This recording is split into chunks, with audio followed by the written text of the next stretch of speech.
بسم اللہ الرحمن الرحیم۔ امام حسین رضی اللہ تعالیٰ عنہ کی 4 سال کی لاڈلی سکینہ کے ساتھ یزیدی فوج نے بہت ہی ظلم و ستم کیا۔ ایسا ظلم کسی بھی نبی کی امت نے اس کی اولاد کے ساتھ نہیں کیا ہوگا۔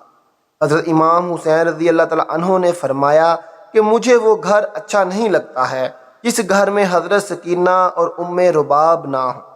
میدان کربلا سے لے کر شام تک کون سا ایسا ظلم تھا جو حضرت بی بی سکینہ کے ساتھ نہ ہوا ہو۔ حضرت سکینہ کو اپنے بابا حضرت حسین رضی اللہ تعالیٰ عنہ سے بہت ہی پیار تھا اور وہ 4 سال کی بچی کو سیدہ زینب کے حوالے کر دیتے ہیں۔ سیدہ زینب اور سیدہ ام کلثوم اور تمام اہل حرم امام حسین سے لپٹ کر رونے لگے۔ امام حسین رضی اللہ تعالیٰ عنہ کی شہادت پر ایک قیامت کا سماں آ گیا۔ بالا آخر امام حسین رضی اللہ تعالیٰ عنہ اپنے گھوڑے پر سوار ہیں۔ یزیدی فوج میں یہ ہمت نہ تھی کہ وہ آپ رضی اللہ تعالیٰ عنہ کا مقابلہ کر سکے۔ یزیدی فوج آپ رضی اللہ تعالیٰ عنہ سے 10 میل دور ہو کر آپ رضی اللہ تعالیٰ عنہ پر تیروں کی برسات کرتے ہیں۔ تیر لگنے سے آپ رضی اللہ تعالیٰ عنہ کا جسم تیروں سے چور ہو چکا تھا۔ اچانک ایک آواز غائب سے آئی کہ حسین اب میری طرف لوٹ آ، میں تم سے راضی ہوں، تم بھی مجھ سے راضی ہو جاؤ۔ حکم خدا بندی ہوا تو امام حسین علیہ السلام نے اپنی تلوار کو نیلام میں کر دیا۔ جب یزیدی فوج نے دیکھا کہ تلوار نیلام میں ہو گئی ہے تو انہوں نے اکٹھے ہو کر امام حسین پر حملہ کر دیا۔ سنان بن انس کے ایک سخت نیزے سے وار کیا جس کی وجہ سے آپ رضی اللہ تعالیٰ عنہ گھوڑے سے گر گئے۔ اتنے میں بدبخت حرملہ نے امام حسین کی پیشانی پر تیر مارا جس کی وجہ سے آپ رضی اللہ تعالیٰ عنہ گھوڑے سے زمین پر گر گئے۔ جب امام حسین رضی اللہ تعالیٰ عنہ زمین پر گرے تو میدان کربلا کی زمین ہلنے لگی، ہر طرف زلزلہ رونما ہو گیا۔ مولا حسین رضی اللہ تعالیٰ عنہ کے گرتے ہی زمین میں موجود ہر چیز ہل گئی، آسمان کانپنے لگ گیا، ہر طرف یزیدی لشکر کا شور و غل اور شادیانے بج گئے۔ بی بی سکینہ خیمے سے آئیں اور آپ نے پوچھا کہ میرے بابا کہاں ہیں؟ ان میں سے ایک کمینے نے پوچھا کہ تمہارے بابا کا کیا نام ہے؟ سکینہ نے بلند آواز سے کہا کہ میرے بابا کا نام مولا حسین رضی اللہ تعالیٰ عنہ ہے۔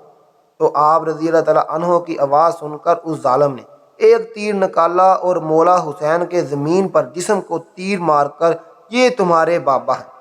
تیر کے چلتے ہی بی بی سکینہ اپنے بابا کی طرف بھاگی آئی۔ بدبخت یزیدی فوج مولا حسین پر ظلم کے پہاڑ توڑ رہے تھے۔ ننھی سی 4 سال کی بچی اپنے بابا جان کو قریب سے ذبح ہوتے ہوئے دیکھ رہی تھی۔ شمر چھوٹی سی بچی کو دیکھ کر مولا حسین کے جسم پر ضرب لگاتا جا رہا تھا۔ شمر نے مولا حسین کی گردن پر 13 ضربیں لگائیں۔ شمر نے تلوار حضرت سکینہ کی طرف لہرا کر مولا حسین رضی اللہ تعالیٰ عنہ کے جسم پر ضرب لگاتا جا رہا تھا۔ مولا حسین رضی اللہ تعالیٰ عنہ کی جب شہادت ہو گئی تھی تو ظالموں نے آپ رضی اللہ تعالیٰ عنہ کے جسم پر گھوڑوں دھڑوانے شروع کر دیے۔ کسی نے زین العابدین سے پوچھا کہ اے امام ہم کو بتا دیجئے کہ جب پہلی دفعہ خیموں میں آگ لگی تھی تو کس طرح سے چھوٹے چھوٹے بچے خیموں سے باہر نکلے تھے؟ یہ سن کر مولا زین العابدین کی آنکھوں سے آنسو بہنے لگے۔ آپ کے ہاتھ میں تسبیح تھی جو کہ آپ نے توڑتے ہوئے فرمایا بالکل اسی طرح جس طرح یہ تسبیح کے دانے بکھر رہے ہیں۔ یزیدی ظالم چھوٹی سی بچی کو زور زور سے ڈانٹنا شروع کر دیتا ہے۔ یزیدی ظالموں نے ننھے اور چھوٹے بچوں کے رونے پر بھی پابندی عائد کر دی تھی۔ قافلہ چلتے چلتے ٹھہر جاتا ہے۔ جس نیزے پر مولا حسین رضی اللہ تعالیٰ عنہ کا سر تھا وہ نیزہ آگے کی طرف حرکت نہیں کرتا، وہاں ہی رک جاتا ہے۔ شمر زین العابدین کو کہتا ہے کہ تمہارے بابا آگے کیوں نہیں جا رہے ہیں؟ سیدہ سجاد نے سیدہ زینب سے فرمایا کہ پھوپھی جان بابا کا سر مبارک آگے نہیں جا رہا ہے۔ یہ بات سن کر سیدہ زینب نے بی بی سکینہ کو تلاش کرنا شروع کر دیا کہ بی بی سکینہ کہاں چلی گئی ہیں۔ پھر سیدہ زینب نے بی بی سکینہ کو تلاش کیا۔ بی بی زینب نے دیکھا کہ ایک نقاب پوش خاتون نے ننھی سکینہ کو اپنی گود میں اٹھایا ہوا ہے۔ بی بی زینب نے حیران ہو کر اس سے پوچھا کہ تم کون ہو؟ جب سے ہم کو قید کیا گیا ہے ہم سے کسی نے بھی ایسا رویہ اختیار نہیں کیا ہے۔ اس نے جواب دیتے ہوئے چہرے سے نقاب ہٹا کر کہا کہ میں تمہاری ماں بی بی فاطمہ ہوں۔ یہ سن کر زینب بھی اپنی ماں کے گلے لگ کر رونے لگی۔ زینب بی بی سکینہ کو لے کر واپس آ گئی۔ یہاں کچھ روایت میں ہے کہ جب شمر کو پتہ چلا کہ قافلہ بی بی سکینہ کی وجہ سے رکا تھا تو اس نے ایک بوڑھی شہزادی سکینہ کو سزا کے طور پر ماری۔ شمر کمینے نے 4 سال کی بچی کے ہاتھ باندھ کر اونٹ کی پشت پر بٹھا دیا اور کہنے لگا، مجھے انعام و اکرام لینے کے لیے یزید کے دربار میں جلد سے جلد جانا ہے۔ میں نے ہی مولا حسین رضی اللہ تعالیٰ عنہ کا سر قلم کیا ہے، میں نے ہی مولا حسین کو شہید کیا ہے۔ جب شمر سارے قافلے کو لے کر یزید کے دربار میں شام میں پہنچا تو اس نے کہا کہ پیچھے کون ہے؟ یزیدی فوج نے کہا کہ یہ علی رضی اللہ تعالیٰ عنہ کی بیٹیاں ہیں۔ پھر یزید نے پوچھا کہ یہ چھوٹی سی بچی کون ہے؟ یزید کو کسی کمینے نے کہا کہ یہ بی بی سکینہ ہے، یہ مولا حسین کی چھوٹی بیٹی ہے۔ سکینہ دربار یزید میں اس طرح کھڑی تھی۔ دربار یزید میں کھڑی سکینہ نے پاؤں اس طرح سے تھے کہ ایک پاؤں اوپر ہوتا تھا تو دوسرا نیچے ہو جاتا تھا، دوسرا اوپر ہوتا تھا تو پہلا نیچے ہو جاتا تھا۔ بی بی سکینہ کو اس حالت میں دیکھ کر یزید نے پوچھا کہ تم اس طرح سے کیوں کھڑی ہو؟ بچی نے کہا کہ تمہارے فوجیوں نے میری یہ حالت کر دی ہے۔ یزید نے اپنی فوج کو کہا کہ رسیوں کو کھول دیا جائے۔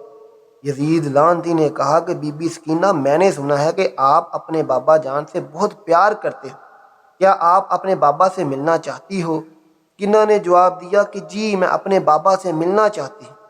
اس کے بعد یزید نے امام حسین رضی اللہ تعالیٰ عنہ کے سر سے کپڑا ہٹا دیا۔ یہ دیکھ کر بی بی سکینہ روتے روتے اپنے بابا کے پاس آ رہی تھی۔ یزید نے کہا، نہیں سکینہ، میں تمہاری محبت کا امتحان لینا چاہتا ہوں، تم وہیں سے پکارو تو دیکھتے ہیں کہ کیا تمہارے بابا تمہیں کوئی جواب دیتے ہیں۔ یہ بات سن کر بی بی سکینہ نے اپنے بابا سے کہا کہ بابا جان، میری یہ محبت کا امتحان ہے۔ بی بی سکینہ کے منہ سے یہ الفاظ نکلنے ہی تھے کہ سر حسین اٹھا اور بی بی سکینہ کی گود میں آ گیا۔ بی بی سکینہ اپنے بابا کے چہرے پر چہرہ رکھ کر رو رہی تھی کہ یزید نے اپنے سپاہیوں کو حکم دیا کہ ان سب کو زندان میں قید کر دیا جائے۔ اس کے بعد یزیدی فوج نے آل محمد کی اولاد کو زندان میں قید کر دیا۔ زندان سے جب پرندے آتے جاتے تھے تو بی بی سکینہ اپنے بھائی سید سجاد سے پوچھتی تھی کہ بھائی جان، یہ پرندے یہاں کیا لینے آتے ہیں؟ تو سید سجاد نے فرمایا کہ میری بہن، یہ اپنے گھر آ جا رہے ہیں۔ یہ بات سن کر سکینہ نے فرمایا کہ بھائی جان، ہم کب اپنے وطن جائیں گے؟ یہ بات کرتے ہوئے سکینہ اپنے بابا مولا حسین کو یاد کرتے کرتے رونے لگے۔ وہ روتے روتے بے ہوش ہو گئی۔ بی بی سکینہ نے اپنے بابا کو خواب میں دیکھا کہ مولا حسین رضی اللہ تعالیٰ عنہ آپ کو لینے آئے ہیں۔ سکینہ نے دیکھا کہ بابا آئے ہوئے ہیں۔ سکینہ نے کہا کہ بابا جان، آپ کہاں چلے گئے تھے؟ چمر نے میرے سارے گوشوارے چھین لیے ہیں، چمر نے مجھے بہت رلایا ہے، مہربانی کر کے آپ مجھے چھوڑ کر نہ جانا۔ مولا حسین نے اپنے دونوں ہاتھوں کو پھیلایا اور فرمایا کہ بی بی سکینہ، آ جاؤ میرے پاس۔ صبح ہوتے ہی جب حضرت سکینہ نے یہ خواب سب کو سنایا تو سب رونے لگے۔ زندان میں رونے کی آوازیں بلند ہو جاتی ہیں۔ یزید سو رہا تھا۔ جب زندان سے آوازیں بلند ہوئیں تو یزید نے اپنے سپاہیوں سے اٹھ کر کہا کہ یہ آواز کیسی ہے؟ یزیدی فوجیوں نے کہا کہ لگتا ہے کہ وہ حسین کو یاد کر کے رو رہے ہیں۔ یزید نے اپنے فوجیوں کو کہا کہ ان کو حسین رضی اللہ تعالیٰ عنہ کا سر دے دو تاکہ ان کا رونے کا شور بند ہو جائے، میں سکون سے سو سکوں۔ یزیدی سپاہیوں نے سر مبارک زندان میں رکھ دیا۔